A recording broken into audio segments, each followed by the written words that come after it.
All right, Black Goose TV family, what's good with it? I'm not even going to be extra when it comes to this video. I really want to get your guys' opinion, and I want to know if you guys think this particular statement has any type of reality, any type of factual basis to it, or do you think this is just strictly cap? Do you think this is just strictly smoke and mirrors? Do you think this is just Charlo's and Errol Spence's representative putting something out there in the atmosphere to basically put a little bit of slander on Canelo's name? We all know Canelo versus Bivol is coming up this weekend. You know what I'm saying? Marketing is something that I talk about a lot when it comes to this channel, especially in boxing. So, you know, it only makes sense, or let me take that back. I don't want to skill or trying to persuade you guys into a decision or to an idea when it comes to this question, okay? But I will say this: when it comes to marketing, if you do have Errol Spence as a representative, you do have Charlo as a representative, you know what I'm saying? You work for both of them. You know Canelo is going to be having a fight against Bivol coming up this weekend. It only makes sense to mention his name because obviously the boxing community is going to talk a little bit about it, as well as keeping Charlo and Smith's name in the media, especially Charlo. I know Jermall Charlo has a fight against Selecki coming up. So it's a smart business marketing move if that is what it is coming from. And that's the basis and foundation of it happening, right? I don't know. I would suspect that to be the case. But either way, fuck that speculation. I want to know your guys' opinion on this statement coming from Tom Brown, who is the representative of Errol Spence and Jermall Charlo. He says that PBC offered Canelo $45 million for Jermall and then offered $55 million for a Spence fight at 164 or Benavidez at 168. Now, obviously, this is the newest of news, right? We already know that Canelo decided to go with Eddie Hearn with the Bivol and the Triple G trilogy over the PBC deal that was offered, which a lot of people speculated and said it was a package of Jermall Charlo and David Benavidez. This is new news, guys, right? No one ever said that there was a possibility of Canelo fighting Spence at 164 that was included into this deal.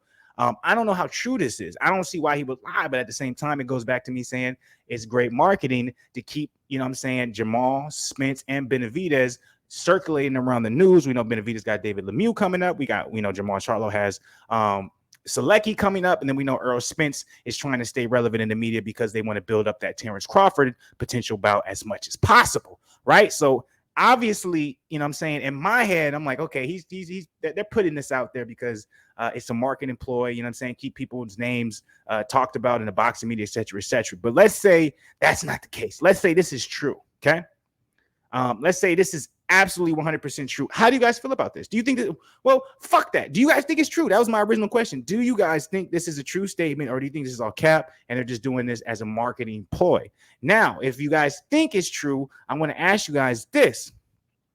Are you still happy with Canelo's decision to go with the DAZN offer, which was Bivol and Triple G, and then he has a third fight with them, which most likely will be John Ryder, okay? It seems like the offer that was given to him was Jermall Charlo and Benavidez, with the possible third option being Spence, or possibly fighting Jermall Charlo first. If he beats Jermall, he can choose between Spence or David Benavidez, okay? Now, right? Everything I'm saying right now, this is me not reading the article, okay? I'm just going off the headline. So let's go ahead and read the article so we can get a better understanding of what's going on, and I can let you guys actually and fully decide unbiasedly, all right? So this is coming from Boxing Scene. Once again, I love Boxing Scene. They're very unbiased, so let's try and get through this as quickly as possible. I don't want to bore you guys to death. So first two fights of Canelo Alvarez 3-fight reunion with DAZN and Eddie Hearn matchroom boxing were revealed earlier this year. If the Mexican icon defeats Bivol on Saturday, obviously he's going to end up fighting his rival Triple G on September 17th. So what hasn't been revealed until now is that the exact offer from Al Haymon's Premier Boxing Champions in Showtime that Alvarez turned down to accept his own deal. It included the option of a pay-per-view fight against undefeated welterweight champion Errol Spence Jr.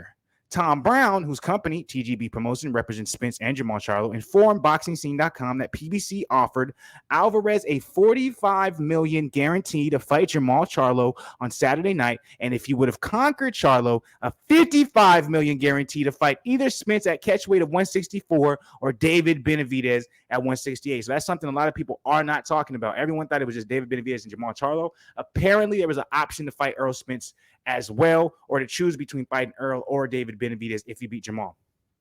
His fights against Charlo and Spence or Benavidez all would have been contested for Alvarez IBF, WBA, WBC, and WBO super middleweight titles. Triple G, the IBF and WBA middleweight champion, also would move up from the 160-pound division to challenge Alvarez for his 160-pound crown if Alvarez beats Bivol. So this is coming from Brown himself. So props to Eddie Reynoso, the manager of the year, for getting Canelo these huge paydays with the least amount of risk. He had him take the least risk for the most reward because he had a chance to fight in a reigning world champion at 160 in Charlo. He also had a chance to fight an undefeated two-time reformer 168 in Benavidez, or he could have fought the reigning welterweight champion. It was $100 million deal. So let's go ahead into this last statement. Fortunately now for the Matchroom and DAZN, they'll be able to write our coattails from our last show with Canelo, which was not an app. The show had the promotional muscle of both PBC and Showtime because remember, prior to our show, Canelo was kind of off of the public raters for 6 fights in a row on the app. We brought an American world champion Plateau and put our promotional muscle behind it.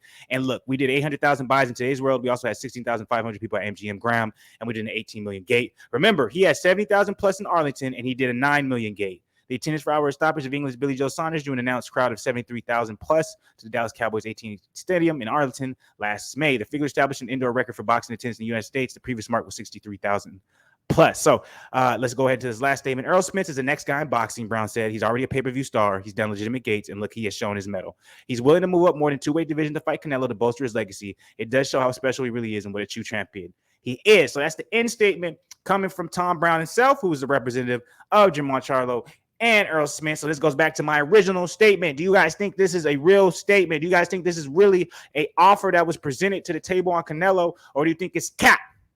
Do you think it's cap and they're just putting this out here because marketing is the key to business? They understand Bivol versus Canelo is happening this weekend, so it only makes sense to put this story out right now so we can start talking about their fighters in Errol Spence, David Benavidez, and Jermall Charlo, okay? Or do you think this is true? And if you think it's true, what do you have to say about Canelo going with the Bivol and Triple G option? Do you still stand by the fact that it was the best option in the sense of it's more of a legacy builder, or do you think he's possibly running away from the best or the most highest risk fights? That's what Tom Brown said. He said he's going with the highest paydays with the lowest risk. He didn't want to come over here because it was a high payday, but it was a high risk. Do you agree with that? I'm gonna know from y'all BlakGooseTV family. Y'all already got y'all always got the motherfucking inside scoop. Y'all always be knowing the details. Y'all always got the most informative takes. So please drop it below in the comments. Like the video, and subscribe to the channel, BlakGooseTV family. A lot of y'all are watching and you're not subscribed. Doesn't make sense. If you watch a video and then you watch another one and you watch another one, why not subscribe to the channel so you know when all these videos are popping up? Anyways, I love y'all. Appreciate y'all. I'm out of here for now. But as always,